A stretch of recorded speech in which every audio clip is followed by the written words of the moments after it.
Fear is not the enemy people think it is. Fear is not proof that you are weak, incapable, or unworthy. Fear is simply a signal. It is the mind reacting to uncertainty, risk, exposure, and the possibility of failure. Every powerful person you admire has felt fear. Every confident individual has experienced doubt. The difference is not the absence of fear. The difference is what they decided to do while fear was present. Most people spend their lives trying to escape fear. They wait for confidence to appear before they take action. They believe that one day they will suddenly feel ready, strong, fearless, and certain. But confidence does not arrive before action. Confidence is built because of action. That changes everything. The moment you stop waiting to feel powerful and start moving despite discomfort, your mind begins changing. Because the brain learns through evidence, not intention. You can repeat positive thoughts all day, but if your actions constantly communicate hesitation, avoidance, and fear, your nervous system believes the actions more than the words. Your behavior teaches your brain who you are. When you avoid difficult conversations, your brain learns that confrontation is dangerous. When you stay silent out of fear of judgment, your mind learns that your voice is unsafe. When you constantly delay action because of uncertainty, your brain interprets uncertainty as a threat. And over time, fear becomes identity. This is how people slowly shrink themselves without realizing it. Not because life defeated them, but because repeated avoidance trained their nervous system to expect limitation. Fear repeated enough times becomes a pattern. That pattern becomes personality. But the process can be reversed. The moment you act despite fear, even in small ways, the nervous system receives new evidence. You interrupt the old conditioning. You show your brain that discomfort does not equal danger. Every courageous action weakens fear slightly and strengthens confidence gradually. Confidence is not built in comfort. It is built through exposure. A person does not become confident by thinking about strength. They become confident by surviving situations they once believed they could not handle. Every challenge faced changes self-perception. Every uncomfortable action expands identity. That is why growth always feels uncomfortable at first. Your mind is designed to protect familiarity, not greatness. Familiar patterns feel safe even when they create suffering. The unknown feels dangerous even when it leads to growth. Fear appears whenever you move beyond your current identity because the brain is entering unfamiliar territory. But unfamiliar does not mean impossible. This is where most people stop. They interpret fear as a warning to retreat instead of understanding it as a sign that transformation is happening. Fear is often proof that you are approaching expansion. The people who change their lives are not fearless. They simply stop obeying fear automatically. And once that happens, power begins returning.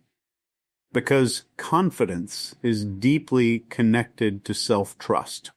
Every time you follow through despite discomfort, you strengthen trust in yourself. Every time you break a promise to yourself, self-trust weakens. Confidence is not built by convincing others. It is built by proving something to yourself repeatedly. Your nervous system remembers everything. It remembers the moments you stayed silent. It remembers the opportunities you avoided. But it also remembers every moment you acted with courage. Every time you stood your ground. Every time you faced discomfort directly.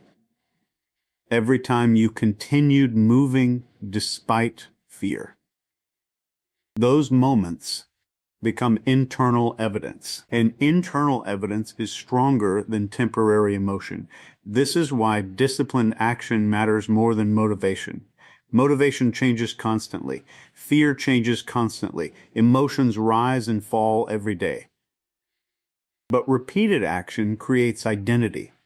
The brain begins adapting to the behaviors you repeat consistently. If you repeatedly act confidently, confidence eventually feels natural. Not because fear disappears completely, but because your relationship with fear changes. Fear stops controlling your decisions. It becomes background noise instead of authority. Most people believe confidence is loud, but real confidence is often quiet. It is calm under pressure.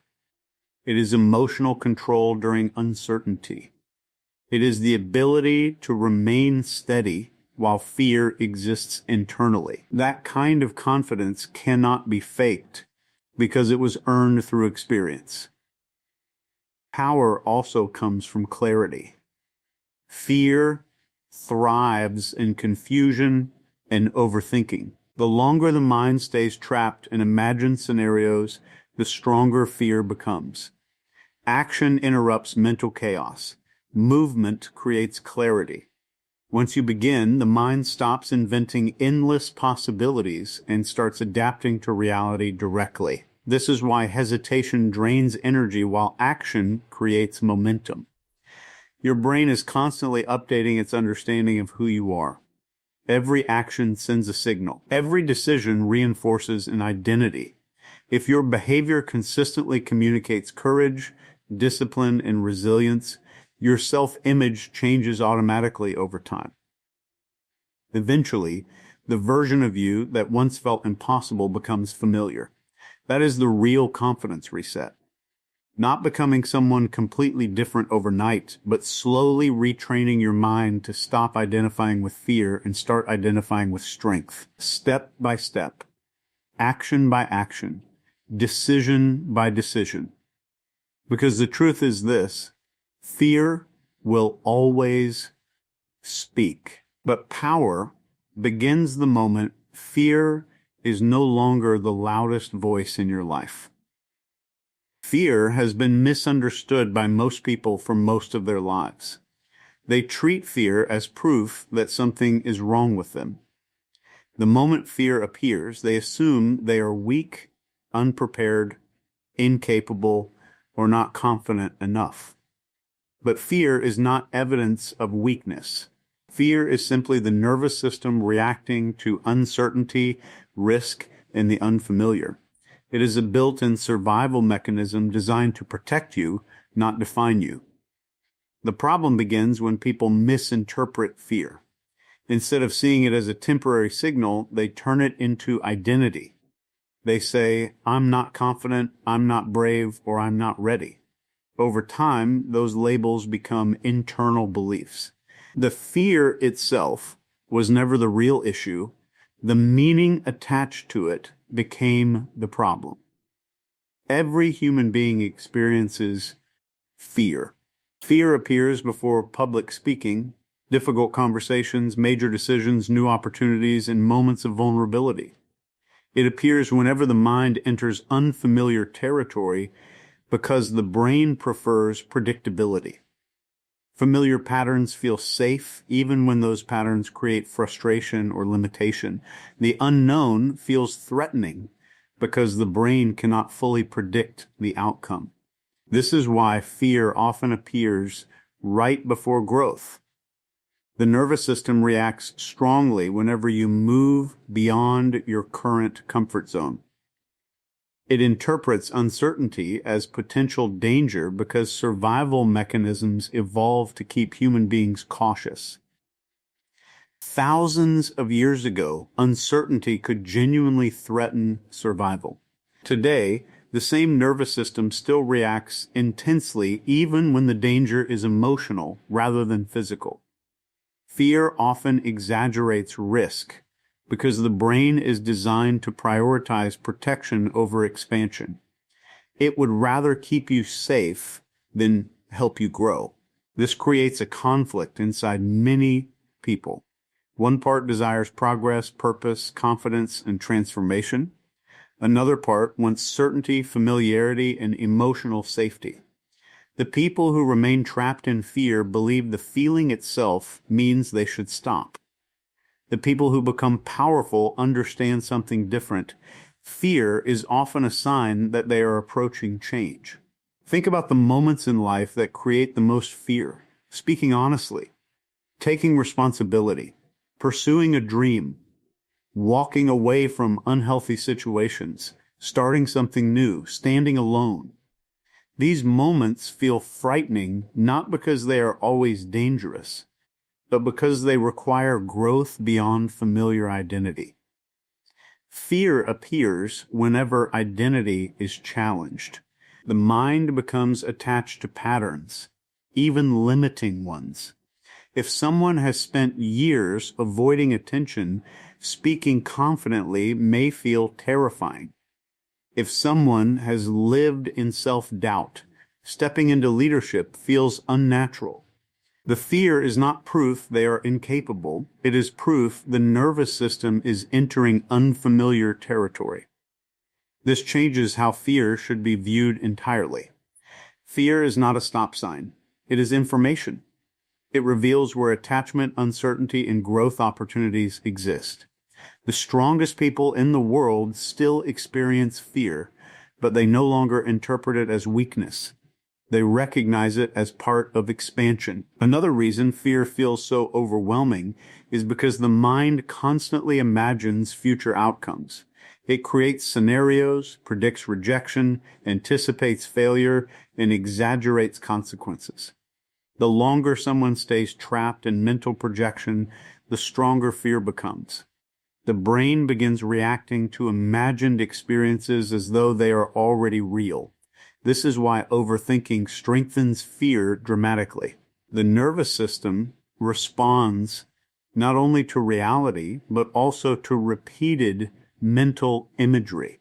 If someone constantly imagines failure, embarrassment, or disaster, the body reacts emotionally even before anything happens. Fear grows through repetition of imagined threat. The opposite is also true. When someone repeatedly faces discomfort and survives it, the nervous system begins adapting. Fear loses intensity because the brain receives new evidence. It realizes the discomfort was not fatal. Confidence slowly grows from those experiences. But the first step is understanding that fear itself is not weakness. Fear is human. Fear is natural. Fear is often the doorway to transformation. The real difference between powerless people and powerful people is not the presence of fear. It is whether fear controls behavior or simply exists alongside action. Most people believe confidence comes first. They think confident people take action because they already feel strong, certain, and fearless. But that is not how confidence is created. Confidence is not a magical emotional state that appears before action.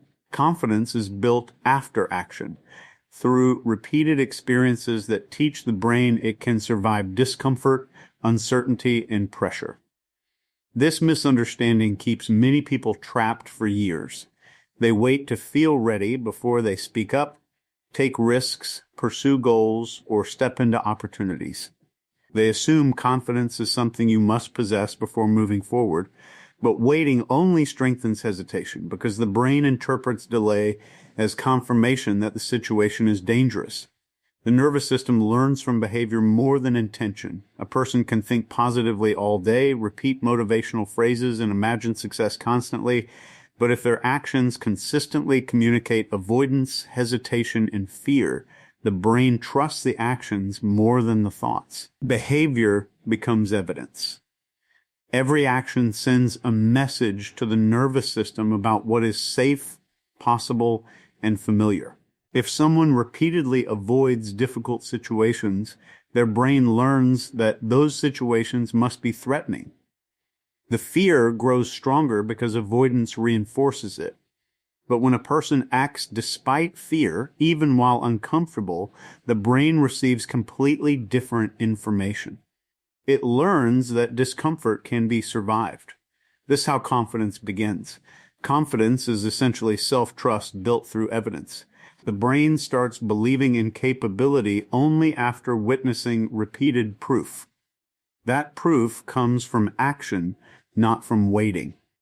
Think about any skill people eventually become confident in.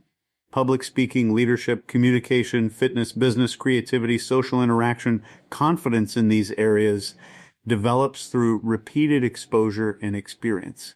In the beginning, most people feel uncertain.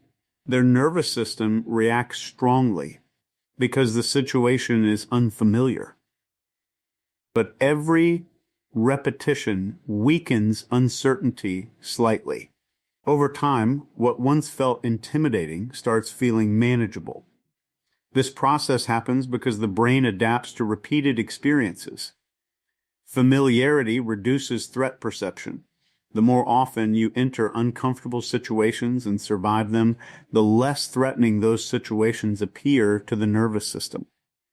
Confidence grows gradually because the brain collects evidence that you are capable of handling pressure. Action changes identity. When someone repeatedly acts courageously, even in small ways, they stop seeing themselves as helpless or incapable. Self-image begins shifting. The mind updates its understanding of who that person is based on behavior patterns. This is why waiting for confidence never works effectively.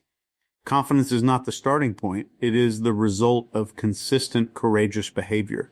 The action comes first. The emotional certainty comes later. Many people avoid action because they think fear means they are unprepared.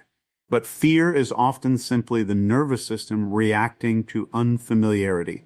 If someone waits until fear disappears completely, they may wait forever. Growth always involves some degree of uncertainty, because expansion requires entering territory the brain has not fully adapted to yet. This is where transformation happens.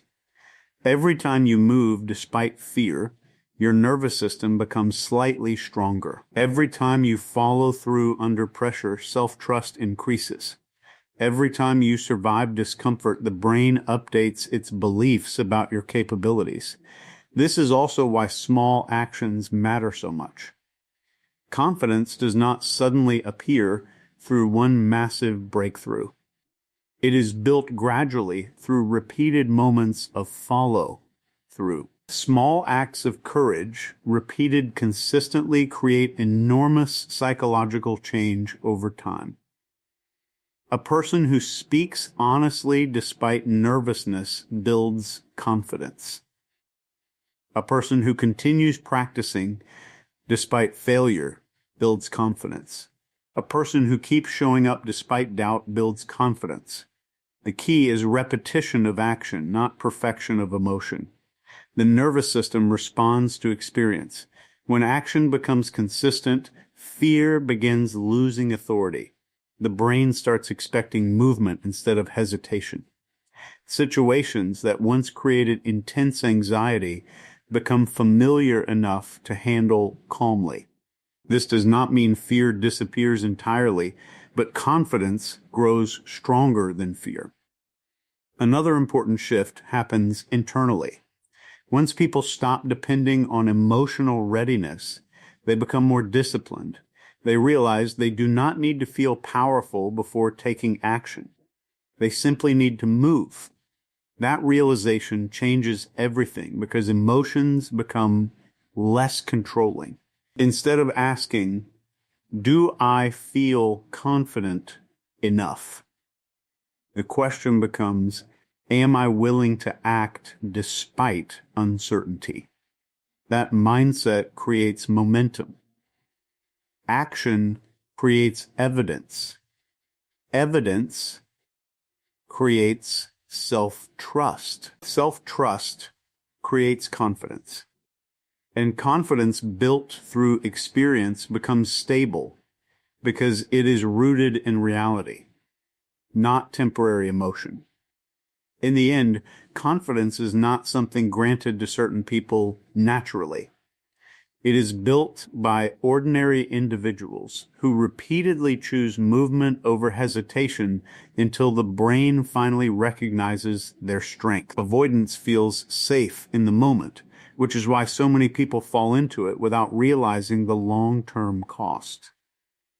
The mind naturally seeks relief from discomfort, uncertainty, embarrassment, rejection, and fear. Whenever a situation creates emotional tension, the nervous system immediately looks for a way to reduce that tension. Avoidance provides instant temporary relief, and because of that relief, the brain begins reinforcing it. This is how fear slowly becomes stronger. The moment someone avoids a difficult conversation, cancels an opportunity, stays silent instead of speaking, or delays action because of uncertainty, the nervous system experiences a drop in emotional discomfort. The brain interprets that relief as success. It learns that avoiding the situation protected the person from danger. But the danger was often psychological, not physical. The mind does not always distinguish clearly between emotional discomfort and real survival threats. Fear of rejection, judgment, failure, criticism, or embarrassment can trigger the same stress responses designed for physical survival. Because the nervous system reacts strongly, avoidance feels justified. The problem is that every repeated act of avoidance teaches the brain the same lesson: discomfort must be escaped. Over time, this conditioning becomes automatic. The brain starts anticipating fear before situations even happen. Confidence weakens because the nervous system has very little evidence that the person can handle pressure successfully. Instead, it has repeated evidence that discomfort leads to retreat. This is how avoidance transforms fear into identity. At first, a person may simply avoid one uncomfortable situation, but repeated enough times, avoidance begins shaping self-perception. Someone who repeatedly avoids speaking up starts believing they are naturally shy or incapable. Someone who avoids challenges begins identifying as weak, unlucky, or unconfident. The behavior slowly becomes part of personality. The dangerous part is that this process often happens unconsciously.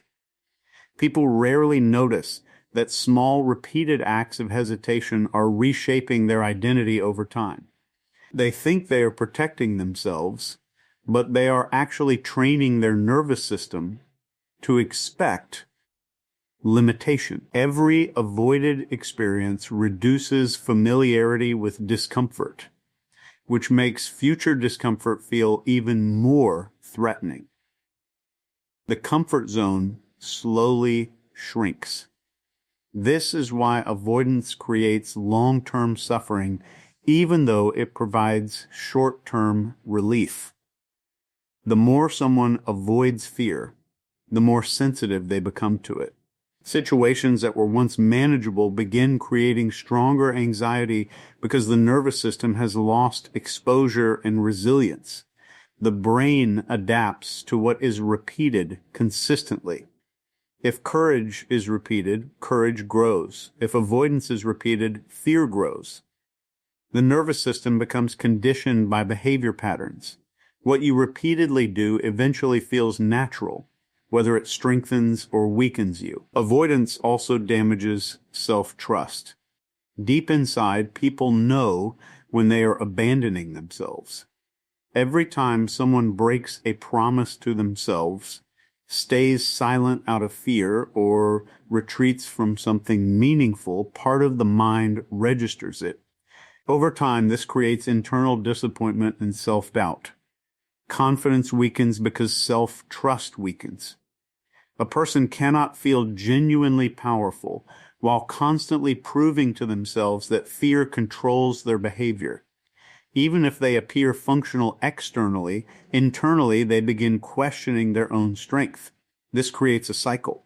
Fear triggers avoidance. Avoidance creates temporary relief. Relief reinforces avoidance. Repeated avoidance strengthens fear. Stronger fear creates more avoidance. Eventually, the cycle becomes so familiar that people mistake it for personality instead of conditioning. The mind begins building an identity around limitation. Thoughts start changing too. People who repeatedly avoid discomfort often develop internal narratives that justify their behavior. They convince themselves they are not ready, not talented enough, not social enough, not experienced enough, or simply not that type of person. These beliefs feel real because they are reinforced through repeated action patterns. But the beliefs were built gradually through conditioning. Another problem with avoidance is that imagination becomes stronger than reality. When situations are avoided repeatedly, the mind keeps imagining them without direct experience to correct the fear. The brain exaggerates possible outcomes because there is no real evidence challenging those assumptions. Fear grows larger in imagination than it often is in reality. This is why facing discomfort directly is so important. Action interrupts distorted thinking. Real experience gives the nervous system new information. Most situations people fear are not nearly as catastrophic as the mind predicts, but avoidance prevents the brain from learning that truth. The longer avoidance continues, the harder it becomes to break, because identity becomes attached to the pattern. People stop saying, "I avoided this," and start saying, "This is who I am." That is the real danger. Fear itself is temporary. But repeated avoidance transforms temporary fear into a permanent internal structure. The mind adapts to limitation until limitation feels normal. And unless the pattern is interrupted through action, the nervous system continues reinforcing fear as part of identity indefinitely. The nervous system is constantly learning from experience. Every action, reaction, hesitation, and decision sends information to the brain about what is safe, dangerous, possible, or threatening. Most people do not realize this process is happening continuously beneath conscious awareness.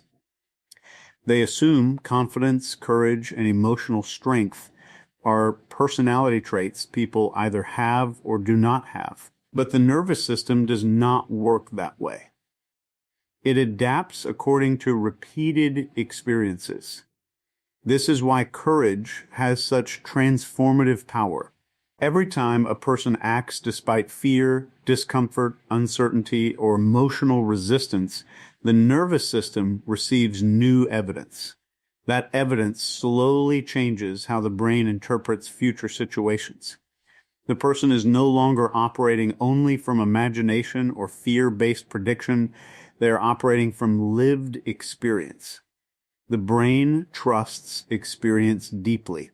When someone repeatedly avoids fear, the nervous system learns that fear should be obeyed.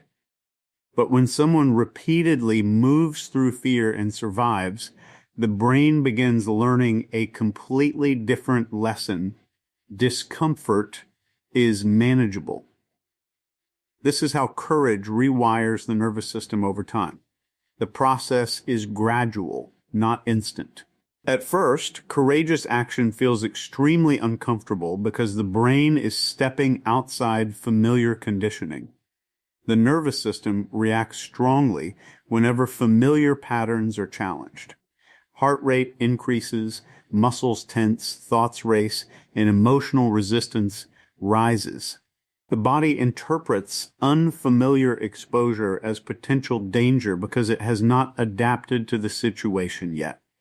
This is why growth initially feels unnatural. Most people assume discomfort means they are doing something wrong.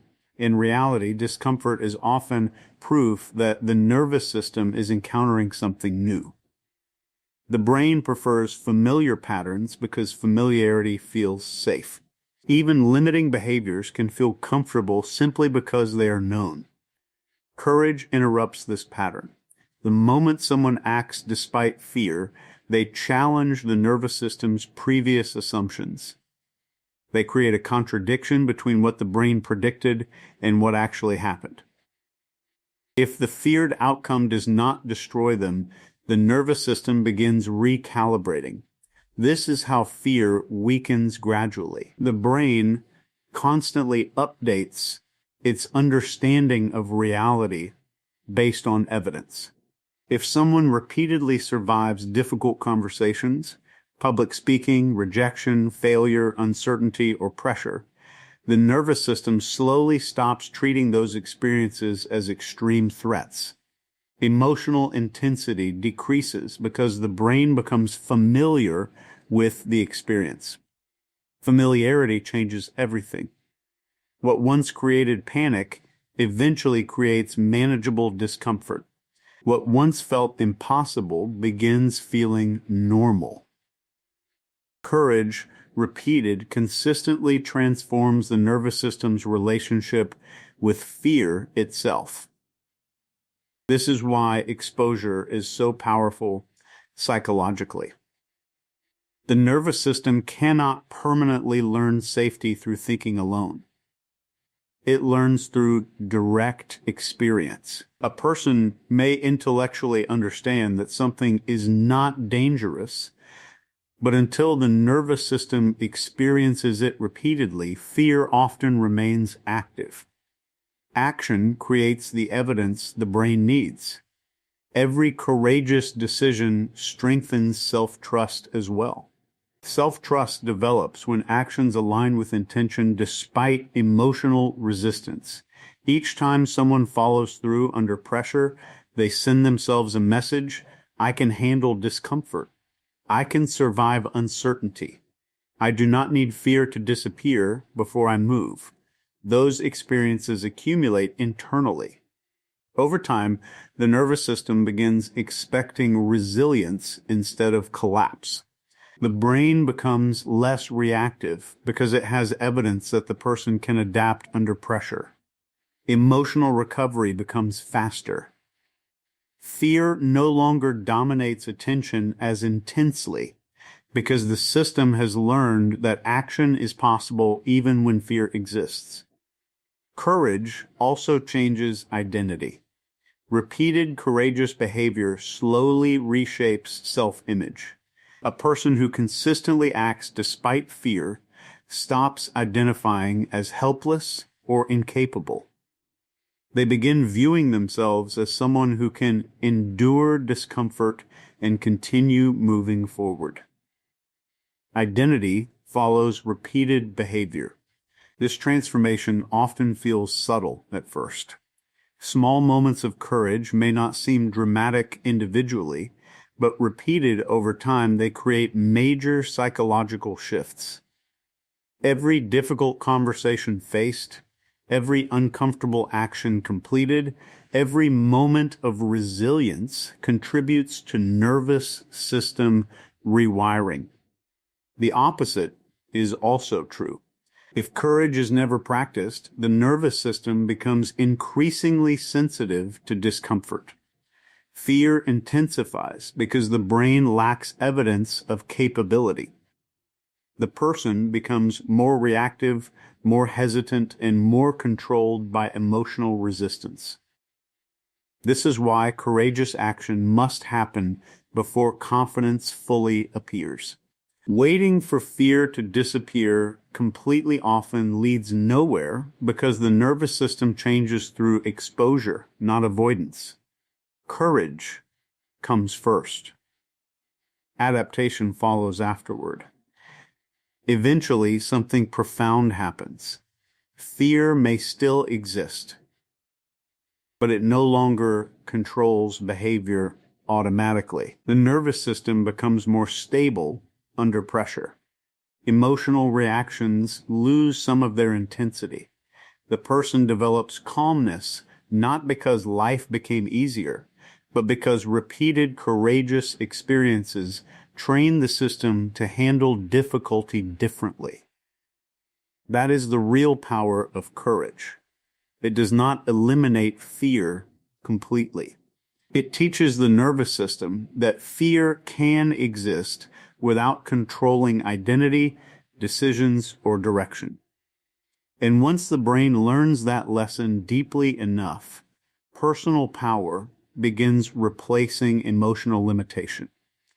Most people misunderstand confidence because they associate it with volume, dominance, attention, or performance.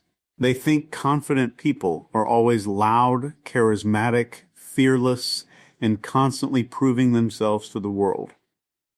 But real confidence is much quieter than that. Real confidence does not need constant validation because it is rooted in internal stability rather than external approval. The strongest people are often calm. They do not panic easily. They do not need to control every conversation. They do not react emotionally to every challenge, criticism, or opinion. Their power comes from emotional control, discipline, and self-trust. While insecure people constantly seek reassurance from the outside world, truly confident people develop stability within themselves. This is why real confidence often appears effortless. It is not based on pretending to be fearless. It is based on knowing that fear, discomfort, pressure, and uncertainty can be handled without losing control internally. That emotional steadiness creates a completely different kind of presence. The nervous system plays a major role in this. People who lack confidence often become emotionally reactive because their minds interpret pressure as danger. Criticism feels like a threat. Rejection feels unbearable. Uncertainty creates panic. Their emotional state changes rapidly depending on external conditions. Real confidence changes this relationship. Instead of reacting automatically, emotionally stable individuals create space between stimulus and response. They observe situations without immediately becoming consumed by emotion. This ability to remain steady under pressure is one of the clearest signs of genuine confidence. The ancients understood this deeply. Ancient warriors, philosophers, and leaders trained emotional control because they knew panic weakens perception. A reactive mind cannot think clearly. Emotional chaos clouds judgment, distorts reality, and creates impulsive decisions. Calmness creates power because calmness preserves clarity. When emotions are uncontrolled, people become easy to manipulate. Fear influences decisions. Anger overrides logic. Anxiety creates hesitation. Emotional instability causes inconsistency because behavior becomes dependent on temporary feelings. Discipline interrupts this pattern. Discipline teaches the mind that action does not need to depend entirely on emotion. A disciplined person continues moving even when motivation fades, fear appears, or discomfort rises. This creates internal stability because behavior is no longer controlled by emotional fluctuation alone. Over time, this consistency strengthens confidence naturally. The brain begins trusting people who consistently follow through. Every time someone keeps a promise to themselves, handles discomfort calmly, or maintains direction despite emotional resistance, self-trust increases. Confidence grows because the nervous system recognizes reliability. This is why self-control is such a powerful form of confidence. People who can regulate their emotions, maintain focus, and respond intentionally under pressure possess a strength that external performance cannot imitate. They are not constantly thrown off balance by circumstances because their stability comes from within. Modern society often rewards external displays of confidence while ignoring internal discipline. Loudness is mistaken for certainty. Attention-seeking behavior is mistaken for strength. But many outwardly confident people are deeply controlled by external validation internally. Real confidence does not depend on being admired constantly. It does not collapse when criticism appears. It does not disappear when attention fades. It remains steady because it is rooted in self-respect and emotional discipline rather than public approval. This kind of confidence also creates resilience. Life inevitably brings uncertainty, rejection, setbacks, and discomfort. People who rely entirely on external validation struggle emotionally when those things happen because their identity depends heavily on outside conditions. But emotionally disciplined individuals recover more quickly because their internal state is more stable. They do not interpret every setback as personal destruction. They adapt, learn, and continue moving forward without becoming consumed by emotional collapse. Another important aspect of quiet confidence is reduced need for comparison. Insecure people constantly measure themselves against others because their self-worth depends on external positioning. They need proof that they are superior, accepted, or admired. Quiet confidence removes much of this psychological dependence because self-worth becomes internally anchored. This creates peace. The person no longer wastes enormous mental energy trying to impress everyone. They focus more on growth, discipline, purpose, and integrity because their identity is less controlled by outside perception. Calm confidence also improves decision-making. Emotional overreaction often leads to impulsive choices driven by fear, ego, anger, or insecurity. But when the nervous system remains regulated, thinking becomes clearer. Decisions become more intentional instead of reactive. This steadiness becomes noticeable to others as well. People naturally trust emotionally stable individuals more because calmness signals control. A person who remains composed under pressure influences environments differently than someone constantly overwhelmed by emotional reactions. In the end, real confidence is not about appearing powerful. It is about remaining internally stable regardless of external conditions. It is emotional control during uncertainty, discipline during discomfort, and calmness during pressure. That quiet self-control is where real personal power begins.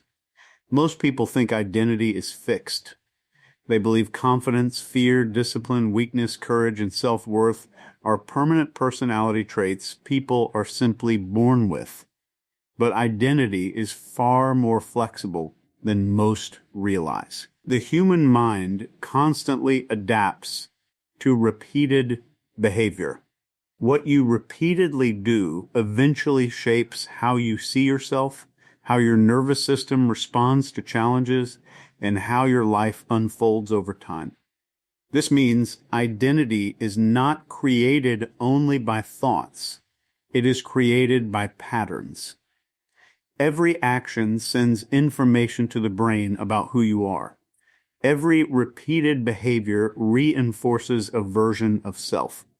If someone consistently avoids discomfort, hesitates under pressure, breaks promises to themselves, or retreats from challenges, the nervous system begins building an identity around limitation. The brain adapts to those patterns until fear feels natural and weakness feels permanent. But the opposite is equally true. If someone repeatedly acts with discipline, courage, resilience, and consistency, the nervous system gradually reshapes identity in that direction as well. Confidence grows because the brain begins seeing evidence of strength repeatedly. Identity follows behavior. This is one of the most important psychological truths people can understand. Most people wait to feel like a different person before changing their behavior.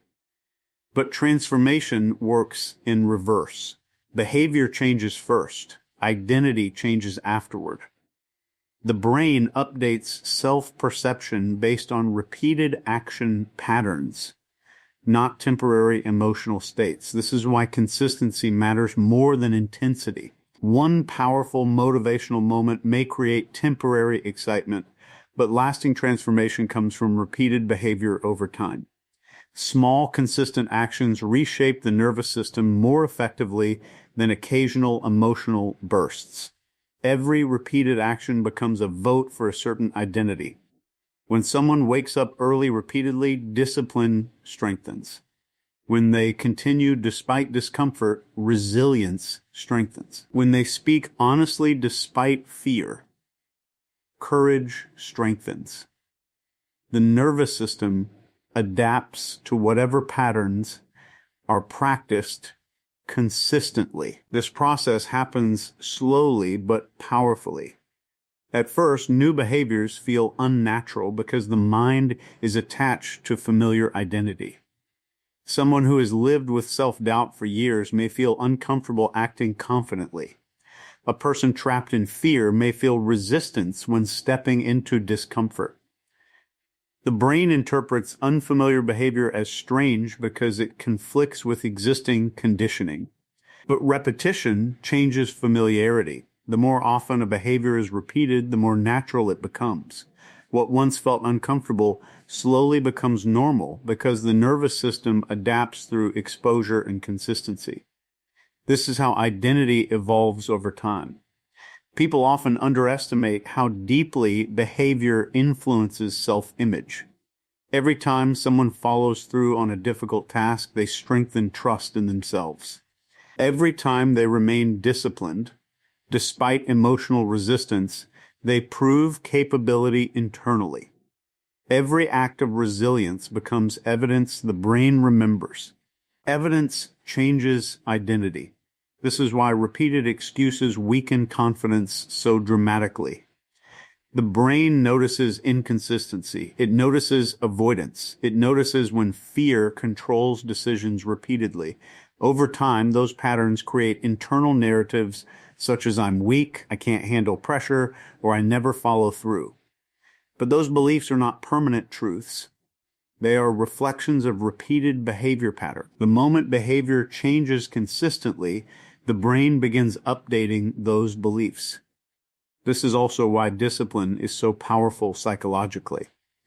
Discipline teaches the nervous system stability. Instead of depending entirely on emotional motivation, disciplined action creates predictable behavior patterns. The brain begins trusting consistency more than temporary emotion. Over time, disciplined people stop identifying as victims of emotion. They become individuals capable of acting despite fear, discomfort, or uncertainty. That creates personal power. Resilience works similarly. Every difficult situation survived strengthens the nervous system slightly. Every challenge faced becomes evidence that pressure can be endured. The brain gradually becomes less reactive because it has accumulated proof of capability through repeated experience. Identity transformation is not instant because the nervous system changes through repetition, not wishful thinking. The old version of self weakens gradually as new behaviors become more dominant. The more consistently someone acts differently, the more their internal identity shifts. Eventually, behaviors that once required enormous effort begin feeling automatic. Confidence no longer feels forced. Discipline no longer feels unnatural. Courage no longer feels impossible. The nervous system has adapted because repetition changed what feels familiar. This is how fear transforms into power, not through pretending fear does not exist, but through repeatedly proving to the mind that fear no longer controls behavior. Every courageous action weakens old conditioning. Every disciplined choice strengthens new identity. In the end, people become whatever they repeatedly practice. The nervous system reflects consistent behavior patterns over time. And once someone understands this deeply, they stop waiting for transformation to happen emotionally first and begin building it through action every single day.